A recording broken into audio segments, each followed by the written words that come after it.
And we are in Sundown Festival 2013. Yes. And you are? I'm Ria Ritchie.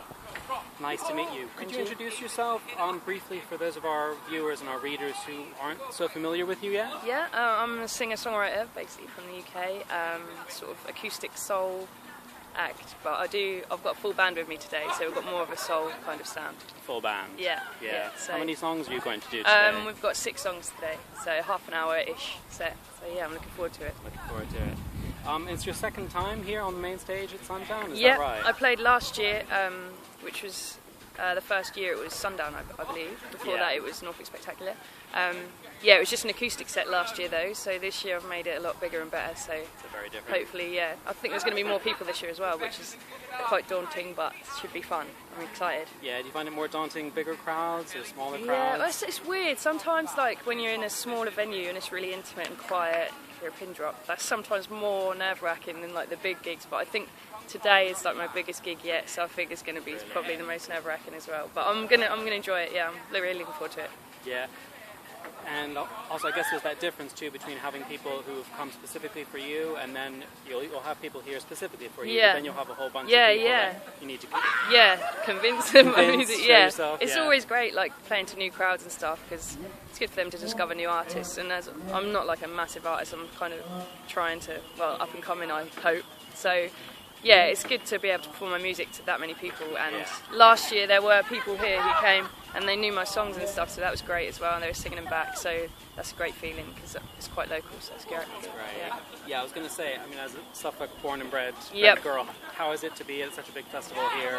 Yeah, it's brilliant. Like when I found out that this festival was happening, like I think a few years ago when it was Norfolk Spectacular, I tried to get on the bill, but I had no luck, and then last year I got asked, and then they don't usually repeat acts, I don't think, so this year getting on the bill again was really, really good, so yeah, I'm happy about that. I can't wait. It's you an example, I think.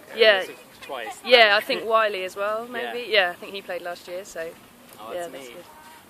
And so you started singing and playing guitar at a young age? I was about 17, so it wasn't that young, but I went away on a holiday to see my brother, who was shooting a film at the time, and he does a lot of waiting around on the film set, so he had like an acoustic guitar that he just used to mess around on, and I had a little go and like learned a couple of chords, and then I really took to it, and then I got back and just bought a cheap guitar from Argos, and then taught myself, and just gradually built up some videos on YouTube, and just sort of tried to grow my fan base, and then the YouTube views and stuff went quite mad, so yeah, I never expected it, but it was good.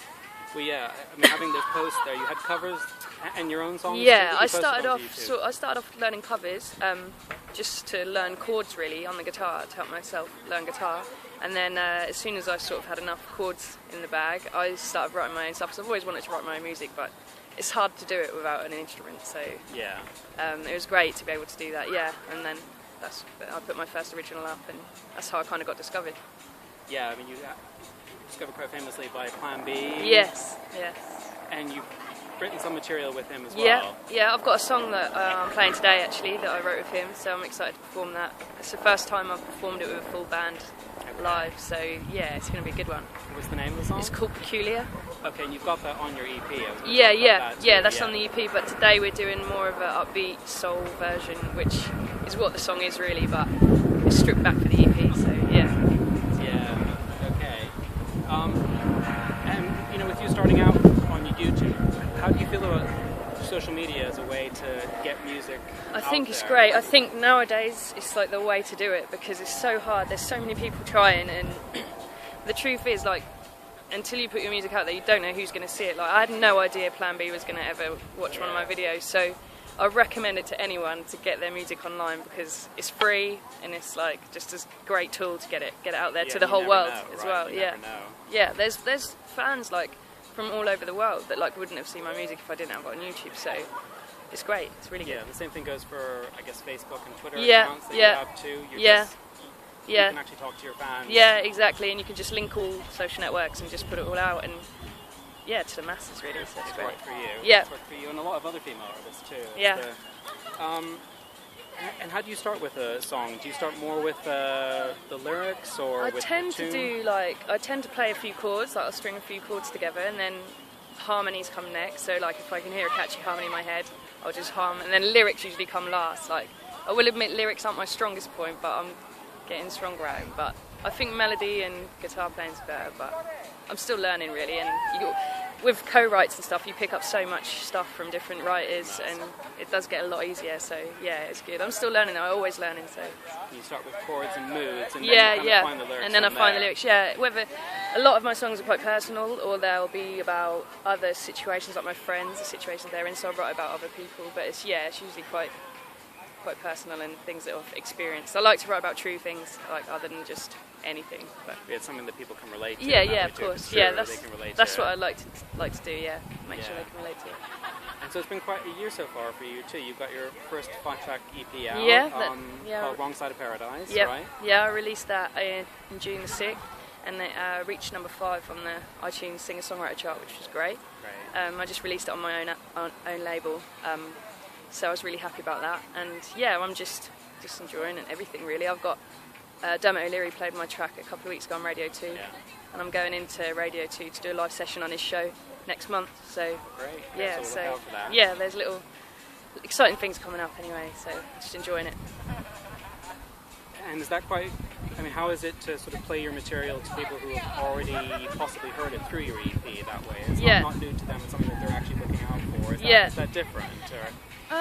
It's just what do you mean, like people who have already bought the EP kind of thing? And then it's so great. Familiar, like, they might know the lyrics. Yeah, I love it. Like when you get those die-hard fans that are like every gig and stuff, that's sort of what makes it all worth it. And you're like relating to people and affecting people, which is through music, which is kind of the best thing really. So yeah. Yeah, and you talked about your BBC show coming up soon too. Yeah.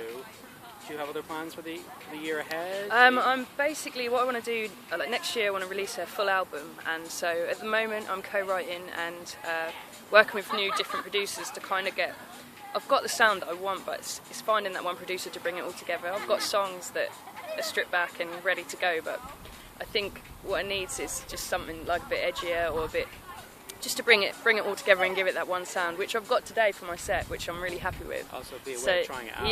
Yeah, so it'll be a great way, it's kind of like soul with like a bit edgier beats really, I guess, And not a stripped back. No, not stripped back, back, quite like the EP, it will be a bit different today. Yeah, completely different. I mean, the EP was mainly for my YouTube fans, because they've really followed me like since I started. Like my first video was like 2006, 2007, and now and I've got fans still from then who've seen me come on so much, and they loved just the acoustic stripped back vibe, just my voice and the guitar, and I've always wanted to make an EP and just say like this is me kind of thing, and that's what I did. That was the main aim of that EP, and so it done quite. You've done that. You can move on to other things. I can move on to my album and hopefully Great.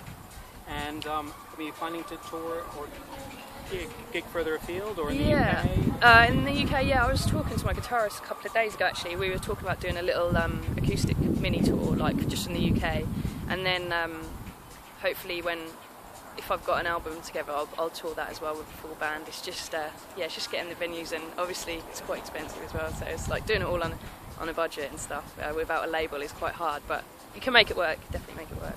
You can make it work your way too, I guess. Exactly, you can sort of choose where you want to play and what you want to sing and everything, so it's good to have the freedom, to be honest. Right. And if you could choose any musician's career path that you know of to follow in those footsteps, who would that possibly be? Probably, you probably know I'm going to say, probably Ed Sheeran. I mean, because he started off as an acoustic act, he still is, but I think what he did was incredible. Like I met him at music college. We went to the same music college together, and he was like gigging like incessantly, like just constantly gigging and working so hard and writing. And he'd just take his guitar and go play anywhere. And then when he got that break, it was just like really, really good to see, because I knew how hard he'd worked for it.